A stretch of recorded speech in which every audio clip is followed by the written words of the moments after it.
Olá, o vídeo já vai começar, mas antes, se inscreva aqui no canal, ative o sininho e compartilhe. Graça e paz, meus irmãos. Vamos dar continuidade ao culto que só a Deus é devido. Vamos abrir nossas Bíblias no Evangelho de João, capítulo 1. João, capítulo 1. Os 5 primeiros versículos. João, capítulo 1.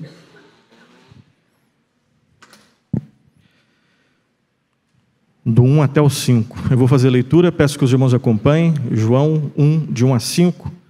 Lá está escrito assim: No princípio era o Verbo, e o Verbo estava com Deus, e o Verbo era Deus.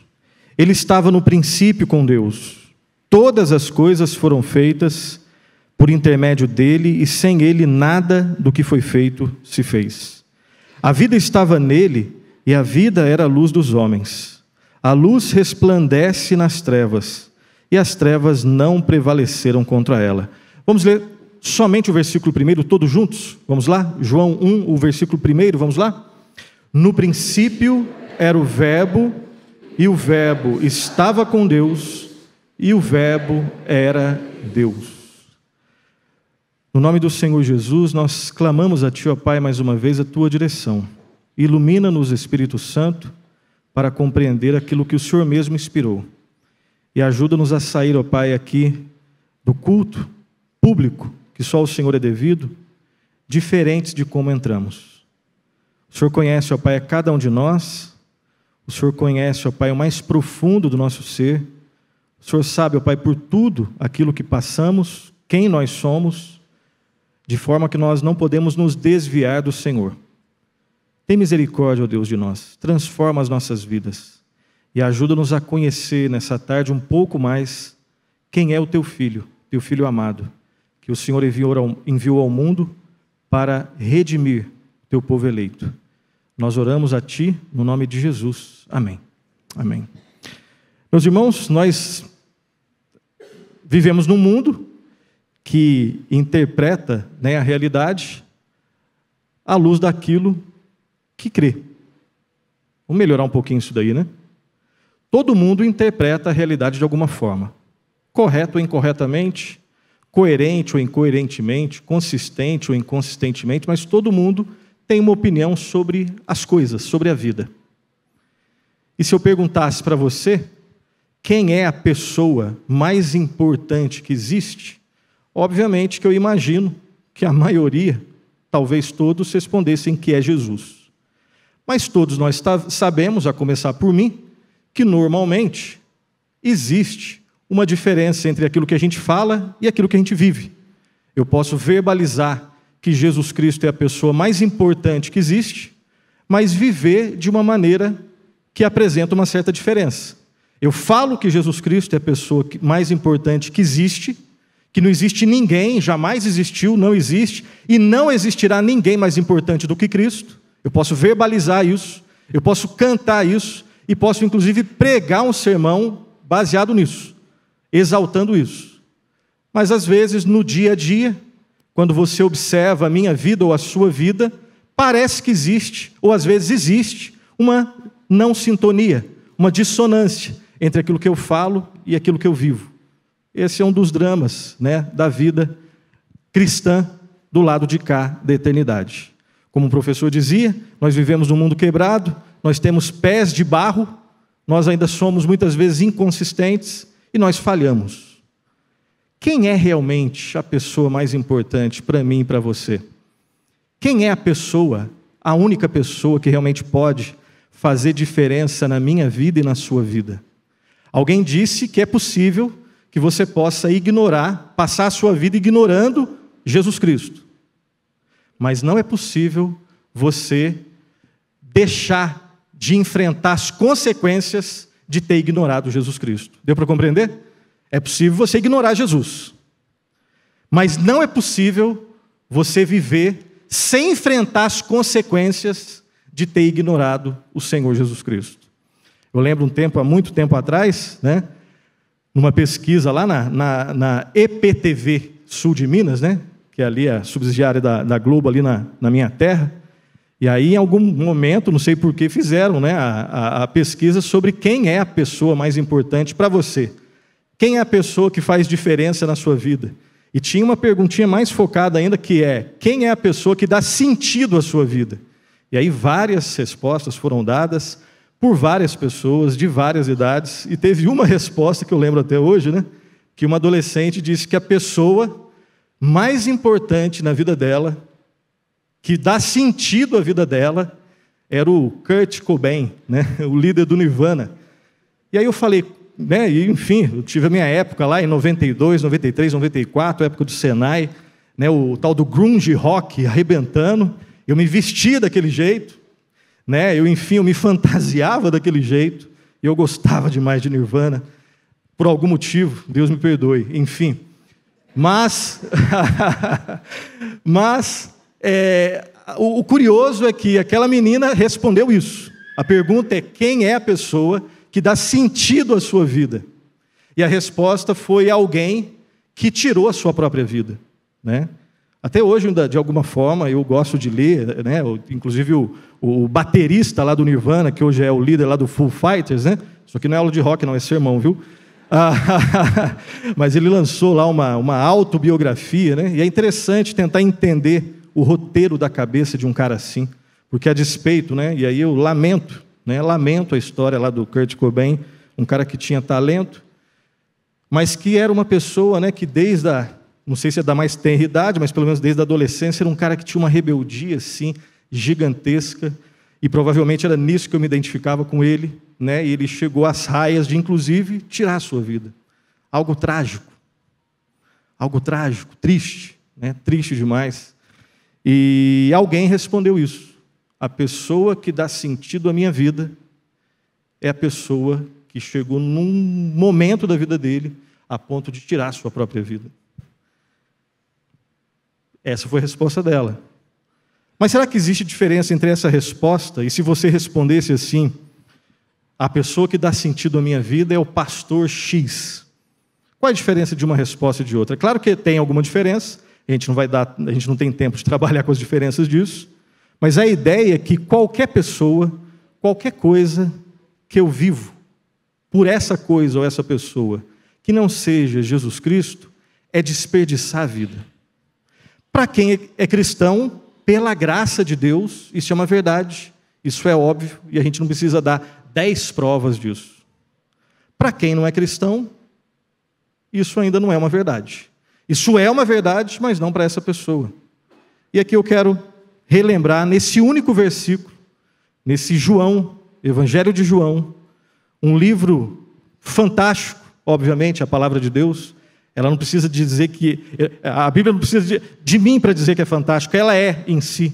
E se todas as pessoas do mundo fizessem um abaixo-assinado, deixando bem claro que a Bíblia é um livro medíocre, medíocres são as pessoas que dizem que a Bíblia é medíocre. A verdade de que a Bíblia é fabulosa, fantástica, eterna, atemporal, a palavra de Deus continua sendo verdade. E o Evangelho de João, não somente o Evangelho de João, mas o Evangelho de João tem essa especificidade. Crianças decoram alguns versículos. Ele é tão simples, mas tão simples, que crianças decoram, porque Deus amou o mundo de tal maneira que deu seu Filho unigênito, para todo aquele que nele crê não pereça, mas tenha vida eterna. E é tão profundo, que homens e mulheres experientes, quando estão sofrendo ou quando estão no leito de morte, pedem para ler o Evangelho de João. É um livro que tem essas duas, entre outras, essas duas características: simplicidade e profundidade. Eu quero, antes de entrar na mensagem mesmo, né, na exposição, eu quero lembrar o que o próprio João disse sobre o objetivo desse livro. Por que que esse livro foi escrito? Vai lá para o final, João capítulo 20, lá no finalzinho. João capítulo 20, os versículos 30 e 31. João 20, 30 e 31, nós vamos ler juntos isso daqui. Por que que o Evangelho de João, por que que esse livro foi escrito? Qual é a finalidade? Qual é o propósito desse livro? João 20, 30 e 31, vamos lá todos juntos? Na verdade, fez Jesus diante dos discípulos muitos outros sinais que não estão escritos neste livro. Estes, porém, foram registrados para quê? Para que creiais que Jesus é o Cristo, o Filho de Deus, e para que, crendo, tenhais vida em seu nome. Esse é o propósito do livro. Muitas outras coisas foram feitas, que não estão contidas aqui. Mas essas aqui foram registradas com esse propósito. Se você diz amém a isso, esse amém que você diz no tempo ressoa na eternidade. Se você diz não, esse não que você diz também aqui vai ressoar na eternidade. Esses, porém, foram registrados para que creiais que Jesus é o Cristo, Ele é o Messias, Ele é o enviado, Ele é o ungido, Ele é o Filho de Deus, e para que você crendo, quando você faz isso, você vai ter vida no nome do Senhor Jesus Cristo. Não é só uma confissão de fé, não é só você assinar embaixo de uma declaração de fé, isso tem a sua validade. Não é só um assentimento da sua intelectualidade. Eu sei que existiu um personagem histórico lá no início da era cristã, chamado Jesus Cristo. Ele foi um personagem histórico. Dizem que ele era uma pessoa boa e eu creio nisso. Assim como eu creio em Buda, assim como eu creio em Chico Xavier e outras pessoas. Não é isso. Aqui existe uma singularidade que faz toda a diferença. E todas as pessoas que passaram por esse mundo, que estão nesse mundo e que ainda vão passar por esse mundo, vão ter que dizer sim ou dizer não para essa porta estreita, para esse caminho apertado. Todos. Essa é uma realidade inescapável. Mas se a sua pergunta ainda, será que Jesus Cristo é tão especial assim? O texto de João 1, ele vai nos ajudar a responder. Aqui não tem tudo, mas aqui tem muita coisa que a gente pode lembrar aqui. E nós vamos lembrar de 3 atributos da pessoa do Senhor Jesus Cristo. E segundo João, capítulo 1, versículo 1, o primeiro atributo, a primeira característica é a eternidade do Verbo. Jesus Cristo, ele é eterno, num sentido em que nós não somos eternos. Porque alguém pode falar assim, Nilson, tem um erro aí. Porque a Bíblia diz que nós somos eternos, é verdade. Mas num sentido diferente de que quando a Bíblia diz que Jesus é eterno. Nós somos eternos porque nós vamos viver eternamente. Ou no céu, ou no inferno. Ou usando a expressão correta, ou nos novos céus e nova terra, ou no lago de fogo e enxofre. Nesse sentido, nós tivemos um começo, mas nós não teremos um fim. E a isso também é dado a característica da eternidade. Jesus Cristo é eterno não nesse sentido. Nós fomos criados. Jesus Cristo é incriado, Ele é criador. Jesus Cristo não teve começo, não tem meio e não tem fim. Ele um dia se encarnou, mas Ele já existia. O Verbo já existia antes. E essa é uma das várias características que distinguem a pessoa de Cristo de todos os homens que já pisaram nesse mundo. A eternidade do Verbo. Mas onde que está isso no texto? Lá está escrito assim no nosso texto. No princípio era o Verbo. E perceba que aqui existe um paralelo claro entre João 1:1 e Gênesis 1:1. O que está escrito lá em Gênesis capítulo 1, versículo 1? No princípio criou Deus. Um pouco mais lá na frente, versículo 16 e 17, quando Deus vai criar, quando o Criador cria o ser humano, a expressão é no plural. Façamos o homem conforme a nossa imagem. E embora exista uma discussão lá na teologia, e não é nosso objetivo colocá-la aqui, nós sabemos claramente que ali é o Pai, o Filho e o Espírito Santo criando o ser humano, o único ser que porta a imagem e semelhança de Deus. E o Verbo já estava lá. Na verdade, o Verbo já existia antes, mas ele já estava no princípio. O Verbo é eterno. Jesus Cristo sempre existiu. O Verbo é incriado, ele estava no momento da criação, ele é criador, o Verbo é antes do tempo, o Verbo é o Pai da eternidade, ele é soberano sobre tudo. E uma das várias aplicações, porque de repente alguns estão pensando, né, você está usando várias palavras aí, mas o que isso tem aplicabilidade na minha vida? Uma das várias. Todos nós aqui temos sede por eternidade. Todas as coisas desse mundo, elas matam a nossa sede durante um tempo, mas elas não nos saciam perenemente e para sempre. As bebidas são assim, e eu não estou falando quando você se entorpece de bebida, não. Eu estou falando que é gostoso, eu tenho sede, eu tomo água. Depois eu vou voltar a ter sede. Mas a água não serve para tudo. Música, eu estava falando de música aqui, né? Mesmo que você não considere que Nirvana seja música, enfim, mas veja lá uma banda que você gosta. Música clássica, Beethoven, esses caras feras aí. Música é demais. Deus é o grande músico.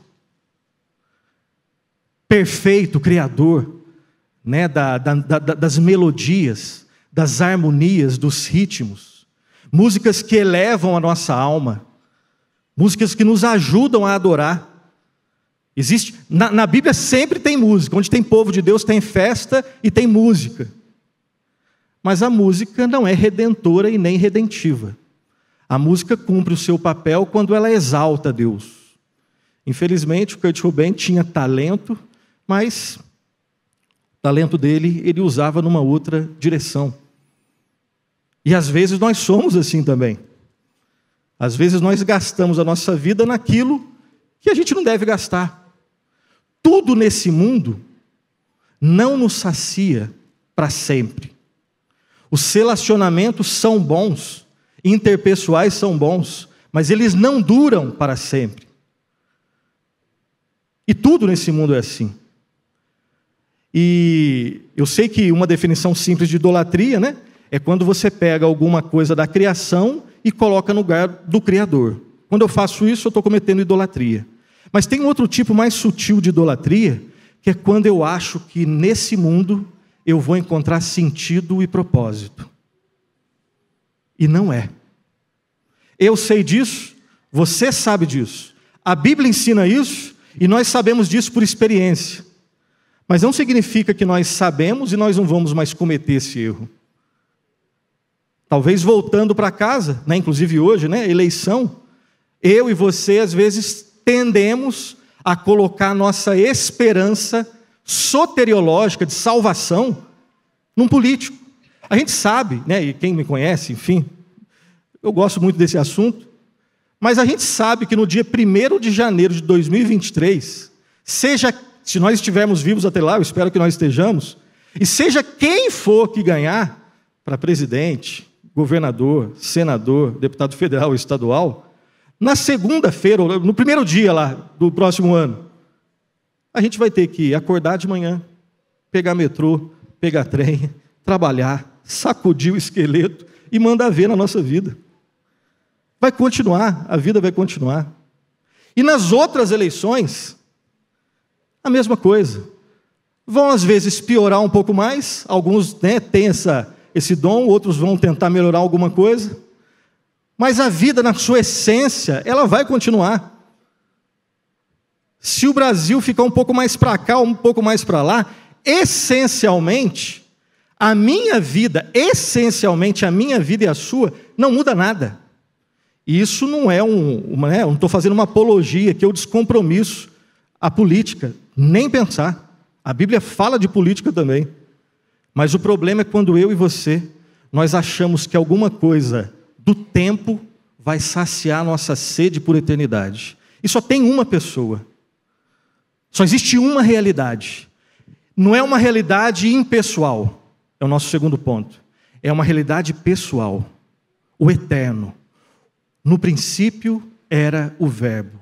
É somente quando eu conheço, experiencialmente, na minha vida, quem é o Verbo, e quando Ele é o meu Salvador e Senhor, é que as coisas começam a se ajeitar. As coisas começam a entrar em sintonia. Eu aqui no tempo, já podendo beber da eternidade. Pode acontecer o que for comigo no tempo. Se eu tiver em comunhão com o Eterno, eu enfrento, sofrendo, mas enfrento as coisas do tempo. Então essa é a primeira característica, a eternidade do Verbo. E aqui um detalhe. Existem pessoas, e eu seria uma dessas pessoas se não fosse a graça de Deus, mas existem pessoas que frequentam igrejas evangélicas, que estão em igrejas evangélicas há anos, provavelmente, mas que ainda têm dúvida se Jesus Cristo é Deus. E se você tem essa dúvida deve ser respeitada. Se você tem essa dúvida sincera, coloque essa dúvida sincera diante de Deus. Mas perceba o seguinte, ou você acredita no texto, ou você não acredita no texto.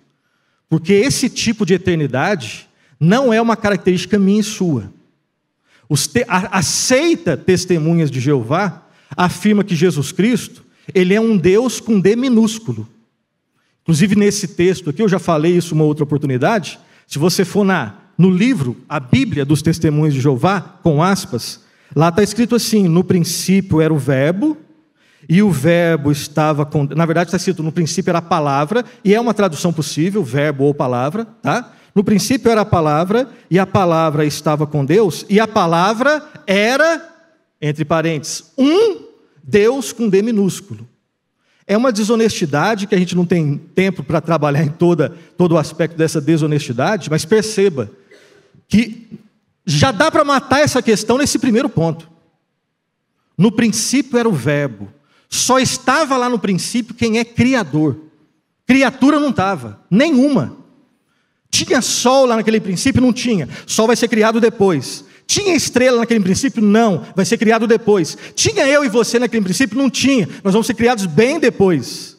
No princípio só tinha Deus. O Pai, o Verbo, e lá em Gênesis o Espírito pairava sobre as águas.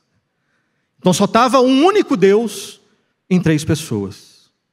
Então a primeira característica é a eternidade do Verbo. A segunda característica, nós sabemos que nós estamos num mundo de várias religiões, cumprindo aquilo que Calvino já dizia, né?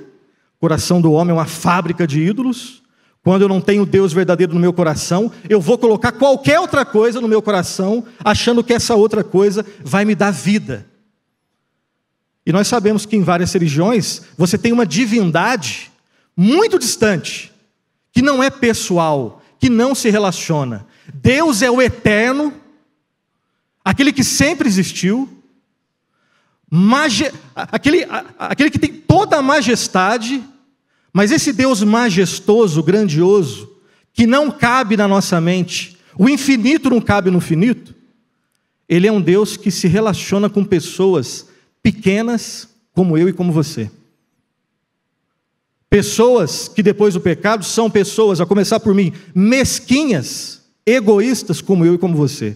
Um Deus grandioso, eterno, mas que não é impessoal, ele é uma pessoa. E onde que está isso no texto? É o próximo ponto. No princípio era o Verbo, e o Verbo estava com Deus. A expressão estava com traz uma ideia de distinção. Por exemplo, hoje eu estou aqui perto do presbítero Mazin. Então Mazin é uma pessoa, Nilson é uma outra pessoa. Lá no grego e no português, ou em qualquer língua, essa expressão estava com pressupõe uma diferença de pessoas, mas uma unidade na divindade. É aí que os teólogos vão trabalhando para entender esse texto. Se a Bíblia deixa bem claro que só existe um Deus, se a Bíblia proíbe o politeísmo, Deus não divide a sua glória com ninguém, mas no início você tem o Pai, o Filho e o Espírito Santo, é daí que se extrai. É verdade que não existe a palavra trindade nas Escrituras, é verdade. Não existe doutrina da trindade, isso não existe. Mas o conteúdo está ali. Assim como não existe na Bíblia teocracia. Mas você sabe que era um governo teocrático, aquilo que existia no Antigo Testamento. Então a expressão não está ali. Foi criada por teólogos depois, de forma didática, para nos ensinar sobre uma verdade que é ensinada em toda a Escritura. O fato de que existe somente um Deus, que subsiste em 3 pessoas. E essa é uma das provas. No princípio era o Verbo estava com Deus. E a expressão, de novo, a expressão com, ela traz a ideia de comunhão de naturezas, ou seja, o Filho tem a mesma natureza do Pai. Distinção de pessoas, o Filho não é o Pai. E de essência relacional, eles são uma mesma divindade. Eles têm uma mesma essência. Eles têm funções diferentes. O Pai é aquele que elaborou o plano de salvação. O Filho é aquele que concretizou na cruz, executou na cruz o plano de salvação. O Espírito Santo é aquele que aplica no nosso coração aquilo que foi elaborado pelo Pai, expressão de amor do Pai, e que foi concretizado pelo Filho lá na cruz. Não foi o Pai que morreu na cruz, foi o Filho. Não é o Pai que aplica a salvação, é o Espírito Santo. Não é o Espírito Santo que elaborou totalmente o plano de salvação, foi o Pai. Eu sei que esse é um assunto que entorta um pouco a nossa lógica, e que bom, o nosso Deus não é a lógica. Se você deixar bem claro, se você é uma pessoa que não crê em Deus, mas que diz da boca para fora, ó, eu creio em Deus, se a sua explicação passar pelo meu crivo racional, bom, você nunca vai crer. Porque a nossa razão, ela não é perfeita. A nossa razão, ela é limitada, ela é uma bênção. É a nossa razão, pela graça de Deus, que cria esse aparelho aqui, que amplifica a nossa voz. É a razão, a lógica humana, né? A intelectualidade humana que cria esse celular aqui. Graças a Deus por isso. Mesmo que não tenha sido uma pessoa cristã que tenha feito isso. Né? Você ligar para alguém aqui, ainda mais com o WhatsApp, sem pagar nada para alguém que está no outro lado do mundo. Bênção de Deus. As pessoas assistindo em qualquer lugar do mundo. A lógica humana é uma bênção. Mas ela passa a ser uma maldição, não nela mesma, quando eu a trato como um Deus. Porque o nosso Deus, ele, embora tenha criado a lógica, ele não é nem antilógico, nem antirracional, e nem totalmente irracional e lógico. Ele está além da nossa lógica. Ele é metalógico, ele está além de tudo isso. E quando nós nos debruçamos sobre a palavra de Deus e encontramos um assunto como esse, tem outros, que não cabe na nossa lógica, algumas pessoas algumas pessoas que são muito racionais, elas ficam toda desesperada. Aquele que já está começando a amadurecer, quando ele está diante de um assunto que não cabe na sua lógica, ele se ajoelha e adora o Deus que criou a lógica dele, mas que está muito além da lógica dele. Mas se você é uma pessoa que ainda não se convenceu, você não entendeu um pouco a sua lógica. Não é só Deus que você não entende. Tem muitas coisas do mundo que você não entende. O racionalista, perceba que fazer uso correto da razão é uma coisa. Ser racionalista é quando você diviniza a razão. Você trata a razão como um Deus. E você é sempre contraditório. Quando eu sou assim, eu sou contraditório. Sou contraditório. Porque existem várias coisas desse mundo que nós não entendemos. E mesmo assim, nós não temos dificuldade de crer. É uma questão espiritual, vai além da lógica. Fechando parênteses e voltando para o nosso texto e indo para o último ponto. Quem é Jesus? Nós não estamos esgotando o assunto, é impossível. Inclusive, esse é um outro teste. Dá para a gente, às vezes, quase que esgotar algumas pessoas do mundo. Jesus Cristo é impossível. Aqui nesse texto, desse único versículo, ele é eterno, a eternidade do Verbo. Ele é pessoal, a pessoalidade do Verbo. Ele não está longe, ele está perto. Ele é grandioso, mas se relaciona com pessoas como eu e como você, individualmente. E no último ponto, nós vamos ver a divindade do Verbo. Já tinha divindade lá na eternidade, mas se você tem uma dúvida, esse último ponto deve te ajudar. No finalzinho está escrito assim: e o Verbo era Deus, e a palavra era Deus. Lá no início nós vimos que no princípio criou Deus os céus e a terra, no princípio era o Verbo, e agora o Verbo era Deus. Lá na Confissão de Fé de Westminster diz assim, no capítulo 2, no inciso 3, diz assim: na unidade da Trindade Existem 3 pessoas da mesma substância, do mesmo poder e da mesma eternidade: Deus o Pai, Deus o Filho e Deus o Espírito Santo. E tem alguns irmãos do passado que dizem o seguinte: quanto à pessoalidade, existe uma diversidade na Trindade. Quando a gente pensa em pessoas, existe uma diversidade, o Pai, o Filho e o Espírito Santo. Mas quando nós pensamos na divindade, é o único e verdadeiro Deus. E aqui o que João faz é algo maravilhoso, algo fantástico. Na verdade, o que Deus faz por intermédio de João é maravilhoso, porque João está escrevendo num contexto ali, usando palavras gregas. Essa palavrinha, logos, que é traduzida na minha Bíblia, ou na sua Bíblia por verbo ou palavra, é lá do grego logos. E lá, na concepção, na cultura grega, o logos era uma força impessoal que teria dado origem à vida.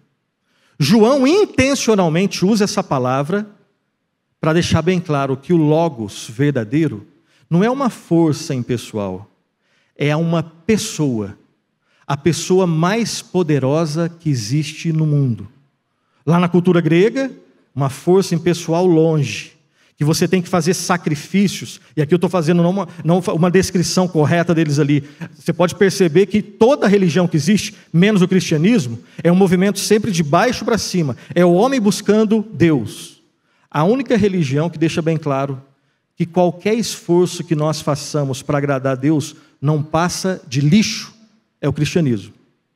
Não é um movimento de baixo para cima, é Deus buscando o homem. Não é o homem estendendo a mão, Senhor me ajuda, não. O homem nem quer ajuda. O homem, se pudesse fazer alguma coisa, ele dava um murro em Deus. É Deus buscando o homem. É Deus docilmente atingindo o coração humano, convencendo o ser humano da sua loucura, da sua feiura, do seu pecado, operando arrependimento e mostrando a redenção que só existe no Senhor Jesus Cristo.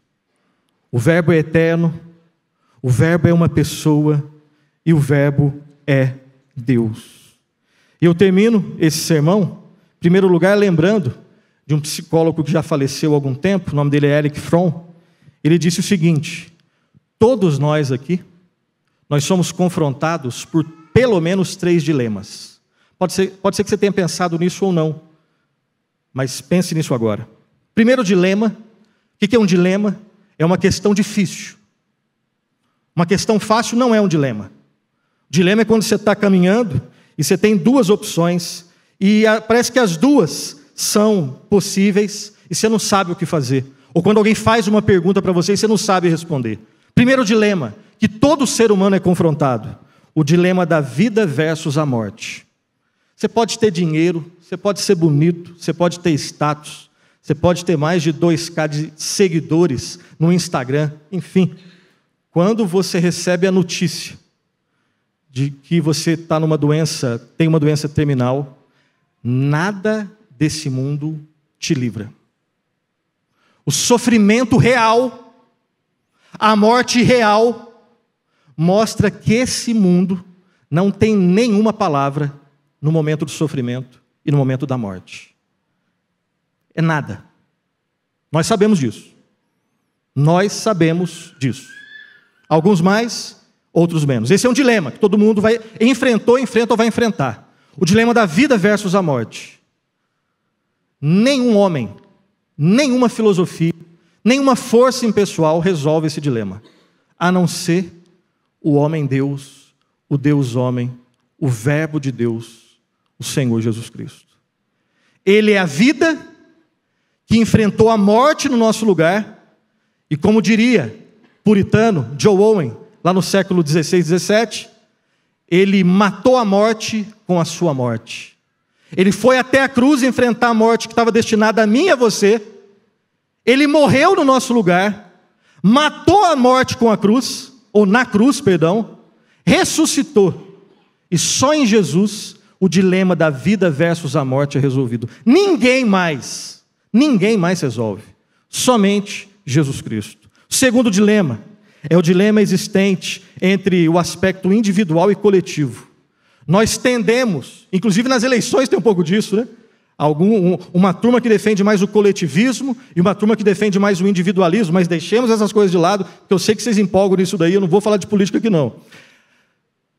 No dia a dia, algo um pouco mais do dia a dia, nós tendemos entre o nosso egoísmo, alguns são mais para cá, outros são mais para lá.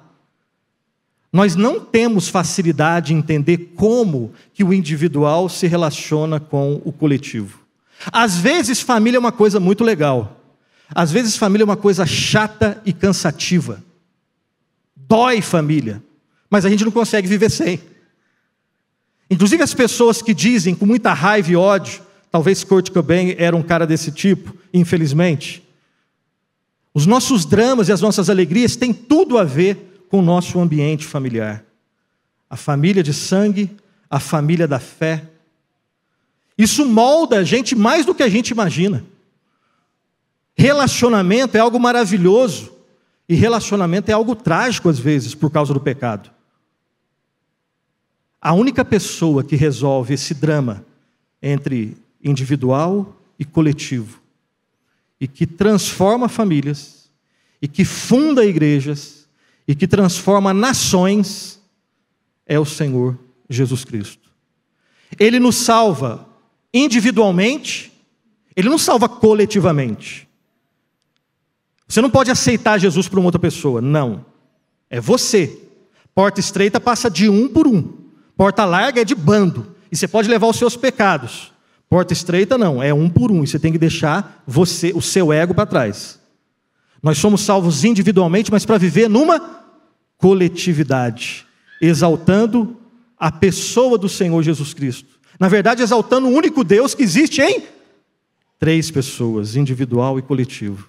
E o último dilema, o dilema existente entre as nossas aspirações e as nossas realizações. É ou não é? Se aspira a coisas que você não consegue. É mentira quando dizem para você que se você se esforçar muito, você vai conseguir. Não é verdade, você sabe disso. As peneiras de futebol deixam isso bem claro, as peneiras de vôlei deixam isso bem claro, os vestibulares deixam isso bem claro, muitos se esforçam, eu sei que nem todos se esforçam, tem um tantão de pica-fumo, mas daqueles que se esforçam, não são todos que passam, não basta só se esforçar. Nós temos aspirações certas e erradas, nós temos aspirações santas, não 100% santas, mas um pouco mais santas e aspirações baixas. E o único homem que resolve esse dilema entre aquilo que a gente deseja e aquilo que a gente consegue, por exemplo, todo mundo aqui quer voltar para casa hoje bem e quer viver uma semana de oração, lendo a palavra. Nós queremos, os homens querem ser bons maridos, as mulheres querem ser boas esposas, os solteiros querem conseguir um bom partido e a gente quer ser feliz. E esse ser feliz aqui, no sentido bíblico mesmo, que é o único sentido que existe. Mas a gente vai ser, quando a gente chegar no próximo domingo, você chega aqui e fala assim, ó, eu como marido, ó, essa semana 10. A minha reação, quando eu chegar em casa e ver o resultado da eleição, o meu coração só movimentos santos. Dá para a gente falar que vai ser assim? Se o candidato que você votou ganhar, talvez tenha um movimento de idolatria e de desprezo pelo outro lado, sentimento de superioridade. Rola isso? Claro que rola. E se perdeu, cara, como que vai ser o Brasil agora? Como se o grande rei fosse um dos dois. Esses são alguns exemplos bobos que eu lembro aqui agora. O único que resolve os dilemas das nossas aspirações e as nossas realizações é o único que nunca falha. Nunca falha. Eu decepciono, você decepciona, eu me decepciono, eu decepciono vocês, nós nos decepcionamos. Agora, Cristo nunca nos decepciona. Nunca. Ah, mas você não sabe da minha história, ele já me decepcionou. Não. Ele só te humilhou numa coisa que provavelmente estava errada. A sensação, às vezes, quando eu tenho um desejo errado e Cristo diz não, eu leio isso como sendo uma decepção. Mas não é decepção. Lá no final da história eu vou ver que não é decepção. Eu é que o decepciono. E o único ser, a única pessoa que resolve os dilemas da vida e morte, individual e coletivo, e as nossas aspirações e as nossas realizações, é o Senhor e Salvador Jesus Cristo.